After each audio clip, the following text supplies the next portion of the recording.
Hello, my artists in training. I'm going to talk to you now about the last assignment for this week's lesson. So I talked about in the introduction to this class that I was interested in teaching you guys how to put me out of business as a teacher. And one of the things I've taught you so far is to use the self-evaluation, how to give yourself your own critiques and create your own learning plans. That is one very important skill for teaching yourself how to do anything. Here's another thing, is keeping your mind open to new ideas and then researching them and diving deep into them. And so we're going to have this last assignment for this week be a little bit of self-study where you get to pursue something that I didn't perhaps talk about as much in the videos as you would have liked. So hopefully at some point during our lessons so far in the past 2 weeks, you have heard me say something, or maybe I didn't even say something, but maybe it made you think of something that put a little light bulb going off in your brain. Oh man, I tried really hard to draw this light bulb and it's going to look pretty icky. Still looks like a light bulb. So hopefully at some point there's been a little light bulb that went off. You were thinking, you were being curious, you were sort of listening outside of the box. So there's a box that the listening is outside of. And something's popped in your head and you're like, man, I would really like to know more about this. So what would you like to learn more about?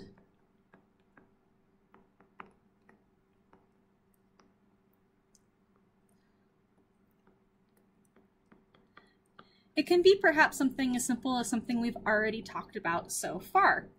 And you just want to go a little bit further and just kind of study that. So say, for example, we've talked so far about proportions. And you can dive a little deeper than that, and you can say, I want to know about how to draw proportions. Let's get that P there.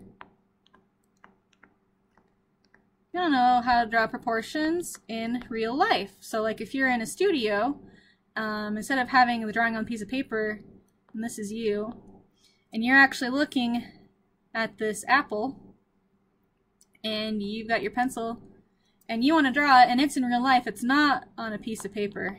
It's in real life. So you want to learn how to do it in real life. Or maybe you're just like, nah, I just want to get better at it. I want to get good. So think about that. What is something that you have learned so far that you would like to dive deeper into and learn more about? Once you've decided what you'd like to learn more about, now is your job to go learn more about it. And I'm not going to tell you how to do that. It's really up to you and what works best for you. But here's a couple of things you can do. I love going to YouTube and looking up tutorials. It's a great place to do that. Or just a general Google search.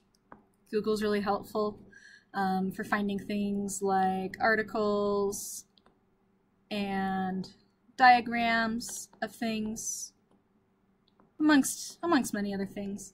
In addition to YouTube and Google, we just have good old-fashioned books. You can, you can head over to the library or your library's website and look up some books on that topic and just start cracking them open and reading them. Another thing you can do is talk to an expert about it. You can contact me, you can find another person who you think is even better at it than maybe I am, or you just want to talk to them more, and ask them your questions and be like, hey, so I want to learn how to draw proportions, but in real life, how do you do that? What do you recommend I do? And again, the key word here is deep. You really want to get in and kind of just focus on this one subject and get really good at it. So much so that if you had to, you could teach someone else how to do it. So pick that topic and take a deep dive. And then all I need to see from you is evidence. So what happens when you watch a TV show about solving crimes? They always want to see what the evidence is. So they will go around, maybe someone was murdered in their apartment, and they will go around and they will find all the things that were there. They'll look at the blood on the floor. They will pick up things that maybe got thrown or moved. And all of those things are evidence of what happened. If there was a videotape, they're definitely going to get that videotape out. And so there are a lot of different things that could be evidence. One of the things I talked about was a pool of blood. That could be a bit of evidence. It could be something that was thrown on the ground, like maybe the person was trying to fight back and they threw a book. So that's also evidence. Another one, the big one, is security cameras. So all these things can be evidence. And so I'm not telling you exactly what kind of evidence you have to share with me. It can be as simple, if you want, as just doing a drawing that demonstrates the technique. I mean, this is a drawing class, and so you learned more about how to do the proportions in real life, and then you send me a drawing that shows me how well you did it. And then, of course, with that, I would probably want a small explanation or an artist statement so that I know that's what you were doing. That's really helpful for me because, again, you're just trying to prove your point. You're showing me what happened, and you want to give me as much evidence as possible so I know exactly what happened and what you learned. So that's one option. Another thing that you could try is a video explaining what you learned. I make videos for you explaining what I know. You could make another video teaching someone else, put it up on a YouTube channel, and hey, maybe you'll make ad revenue. That would be awesome. Another one is a diagram that shows others how to use what you've learned. So like I said before, I want you to get really deep into this enough that you could probably teach at least one lesson on it.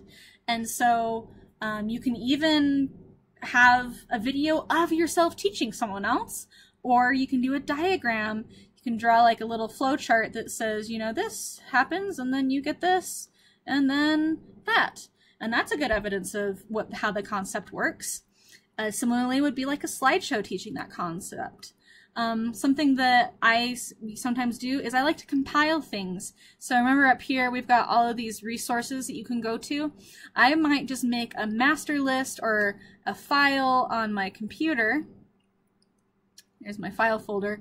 And I'm just going to shove all of the information I find in there. And that's another thing. You could share a file like that with me, or you could share a master list document that's got a list of everything on there, and just a compilation of curated resources. So let's talk about what curated means. Curated means you're picking and choosing very specifically. I mean, it'd be fairly easy for you to just go to Google, type in your keyword, and just get a ton of links, and then just copy all the links and never even look at them. And as you guys probably know, not every link is that great. So curating means you look through them and you decide, wow, this is a really great resource.